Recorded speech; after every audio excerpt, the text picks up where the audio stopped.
BEd second year language across the curriculum का आज हम क्वेश्चन करेंगे। What is the role of teacher in the development of oral language skill in a classroom. Teachers का क्या role होता है oral language को develop करने के लिए क्लासरूम के अंदर। The teacher needs to be realise that helping students in oral skills bring the classroom closer to the real world. इसमें क्या होता है, जो टीचर्स होती है उसे जरूरत होती है कि वो बच्चों को अच्छे से मदद कर सके ओरल कम्युनिकेशन के लिए, ओरल स्किल्स के लिए क्लासरूम के अंदर, जिससे कि वो अपने रियल वर्ड्स के थ्रू रियल वर्ल्ड के पास करीब पहुंच सके। We use them skills every day at home, at work, at school. इसमें क्या होता है, इसके लिए जो टीचर्स होते हैं उस तरह तरह के स्किल्स को अपनाती है, हर एक दिन अपनाती है, स्कूल के अंदर, घर के अंदर या फिर वर्क प्लेस के अंदर। Oral language pattern have been shown by research to be an important base for reading। इसलिए जो oral language का जो पैटर्न होता है बहुत ही ज़्यादा हेल्पफुल होता है और रिसर्च के थ्रू माना भी गया कि ये बहुत ही ज़्यादा इंपॉर्टेंट है रीडिंग के लिए, क्योंकि जब हमारी oral लैंग्वेज अच्छी होगी तो हम रीडिंग भी बहुत अच्छे से कर सकेंगे। It is important for the teacher to. ये क्या होता है, इंपॉर्टेंस होती है टीचर्स के लिए। देखेंगे क्यों। Realize the relevance and importance of activities which enhance oral skills and translate this realization into actual classroom practice। इसमें क्या होता है, जो टीचर्स होते हैं वो रियलाइज भी करते हैं कि जो ओरल स्किल्स है वो एक्टिविटीज के थ्रू जब हम बच्चों के अंदर डालने की कोशिश करते हैं, ओरल स्किल्स को बच्चों को प्रोवाइड करते हैं, इससे क्या होता है जो बच्चे होते हैं उसे टाइम टू टाइम क्लासरूम के अंदर प्रैक्टिस करते हैं, उससे नई नई चीजें भी सीखते हैं। Thus every classroom should provide numerous opportunity for oral language practice through discussion, reporting and questions and answer sessions। इसमें क्या है, इसलिए हमने देखा गया है कि हर एक टाइम में जब हम क्लासरूम के अंदर बच्चों को पढ़ाते हैं तो न्यूमेरियस बहुत सारी अपॉर्चुनिटीज मिलती है कि हम बच्चों को ओरल लैंग्वेज की प्रैक्टिस करवा सकें, ओरल के थ्रू बच्चों से कनेक्ट हो सके, जिससे कि हम तरह तरह के डिस्कशंस कर सकते हैं, किसी भी टॉपिक्स के अंदर जो कोई रिपोर्टिंग कर सकते हैं, कोई क्वेश्चन सर पुटअप कर सकते हैं, जिससे कि जो बच्चों की ओरल लैंग्वेज स्किल्स वो डेवलप हो सके। Second है, the teachers need to conclusively build in the time slots of oral activities। इसमें क्या होता है, जो टीचर्स होते हैं उसे जरूरत होती है कि बच्चों के अंदर इस तरीके का स्लॉट डाले या फिर ऐसा टाइम पीरियड बनाए जिसमें वो ओरल एक्टिविटीज के थ्रू बच्चों के अंदर तरह तरह की नॉलेज प्रोवाइड करने की कोशिश कर सके। This need to be organise keeping in mind the particular requirement of each class and the learning style of most learner. इसमें क्या होता है, इसलिए टीचर्स को जरूरी होता है कि वो बच्चों के माइंड को सेटअप कर सके, तरह तरह की नॉलेज प्रोवाइड कर सके और जो भी उन्हें रिक्वायरमेंट हो क्लासरूम के अंदर वो सारी रिक्वायरमेंट क्या होता है टीचर्स उन्हें प्रोवाइड कर सके, जिससे कि उनका लर्निंग स्टाइल्स अच्छा हो सके और वो इजिली लर्न कर सके। थर्ड पॉइंट है, the teacher needs to establish a non threatening and congenial classroom environment. इसमें क्या होता है, जो टीचर्स होते हैं उसे भी जरूरत होती है कि जो उनका इन्वायरमेंट हो इस तरीके का हो, क्लासरूम का इन्वायरमेंट, जिसमें क्या होता है जो बच्चे एक दूसरे से अच्छे से घुल मिल सके, ना किसी तरह की लड़ाई कर सके, अच्छे से आपस में बात कर सके।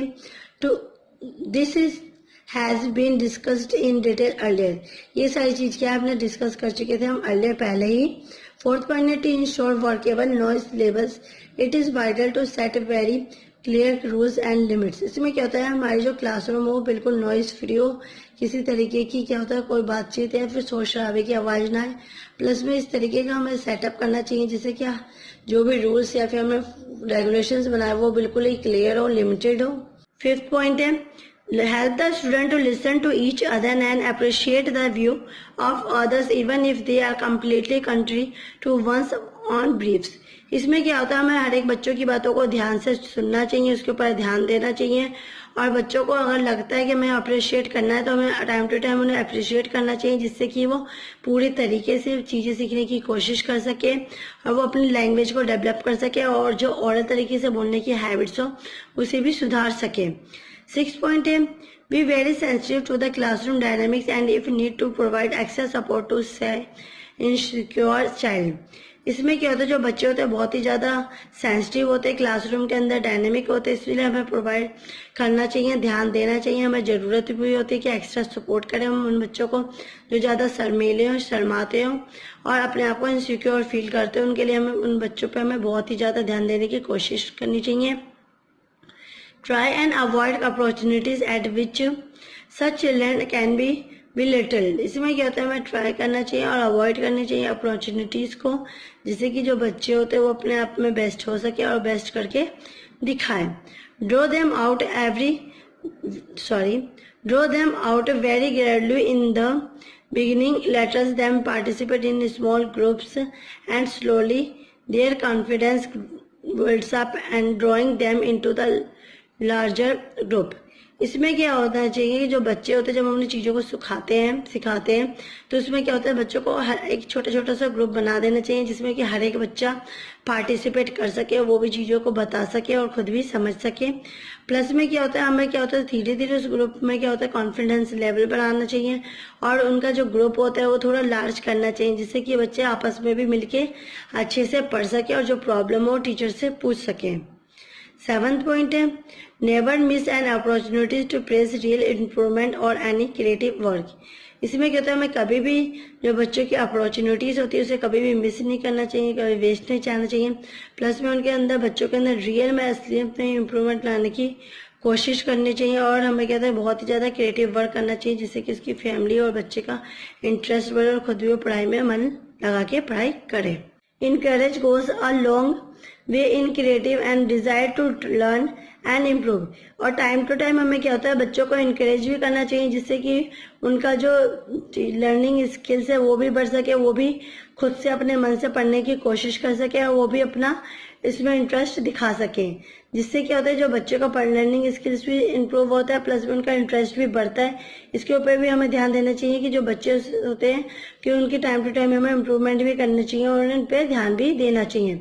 Eight the same time we very careful not to compare child.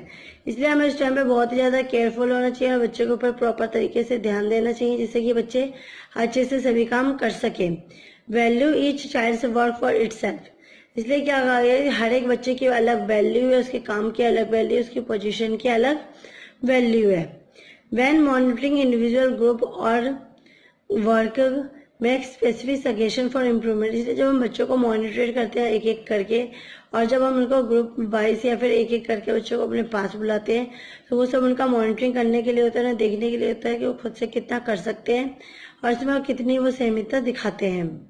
8th point है, listen carefully and provide support for enforcement and when needed.